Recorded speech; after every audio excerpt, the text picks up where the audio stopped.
मध्ये जाऊ नका आणि वाढवे करू नका।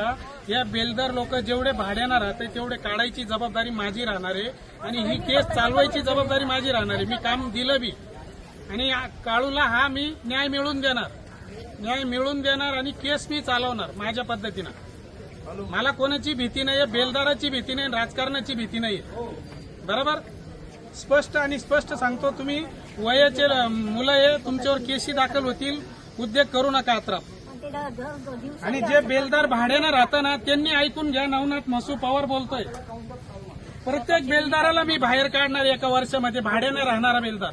नाही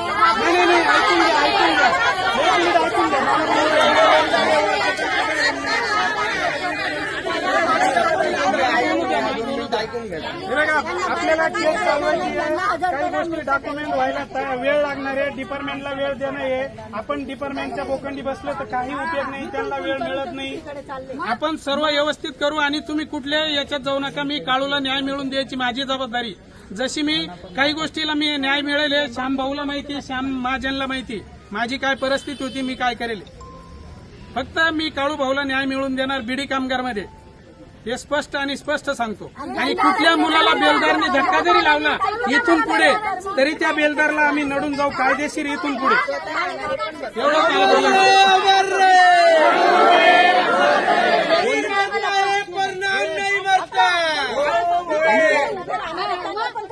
हे बोलू द्या रे। रात्री मी स्वतः होते, 100 पोरांमध्ये मी एकटी बाई होते। माझ्या भाच्याला नसतं वाचवलं, रात्री त्याचे तुकडे झाले असते। ही बेलदादा रिवारी हातपाय सगळी स्वतःच्या घरावाले मी दादागिरी त्यांच्या हातात हातवले होते, कोयते होते, काळ्याच्या पोटात इकडनं घातला तिकडनं काढला, मिरची फेकली, मी स्वतः पाहिलं।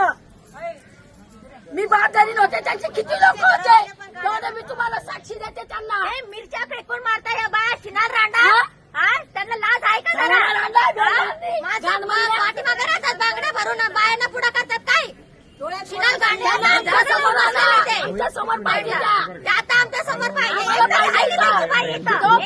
आम्ही प्लेट हलवणार नाही,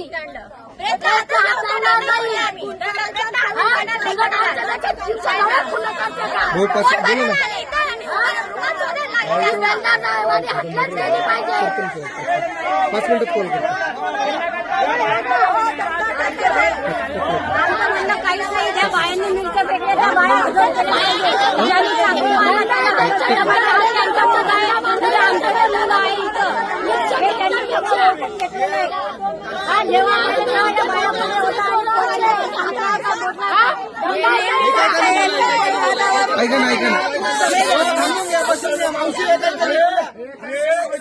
एकेकाने बोला, चाव केली तर कोणतरी एकेकाने बोला,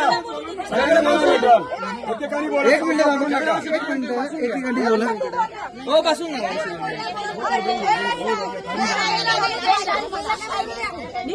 थांबा 2 मिनिटं।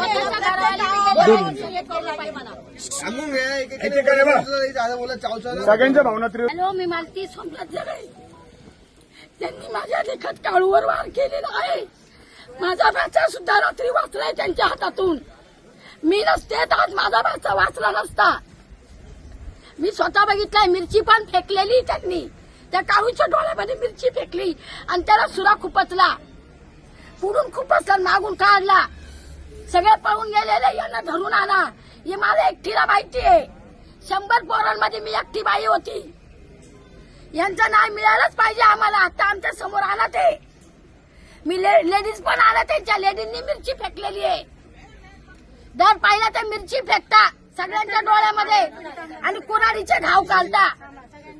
हे घाव घालायची कोणती पद्धत आहे? बाहेर गावून आले ना, पोटा भरायला बाहेर खाऊ हे आया नीट नाही निज होती, बांगड्या भरायला मला बाहेर खा द्यावं, असं पळायचं नाही गल्लोगल्लीनी। ओके, तुम्ही 2 शब्द बोला। किरकोळ वादावरून पण छोटे मुलांचं कसं वादावरून त्यांची एकी असते, सगळ्या महिला पुढे येतात आणि ना माणसं महिलांना पुढे करून आणि वाद घालतात, डायरेक्ट घरात वगैरे घुसतात। हे नेहमीच झालेलं आहे त्यांचं।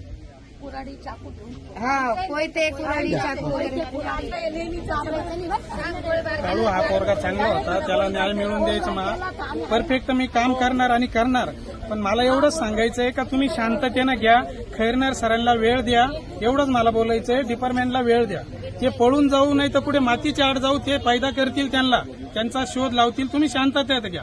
आणि बेलदार हे मी भाडे तत्वावर जेवढे आहे तेवढे मी हटवणार, त्यांना तेवढे टोटल हटवणार.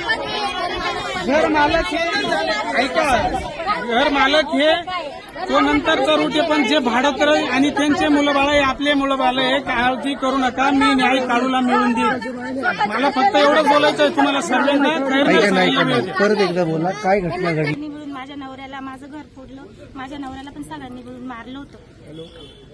गोळीबार केला तर सांग. त्यांनी सगळे मिळून बायांनी मिरची फेकली होती घरामध्ये, सगळं घरबीर फोडलं होतं. माझ्या नवऱ्याला यांच्या सगळ्या लोकांनी मारलं होतं. कोणत्या कोणत्या वस्तूंनी मारलं होतं ते पण सांगा. बरं बस. गोळीबार केला होता.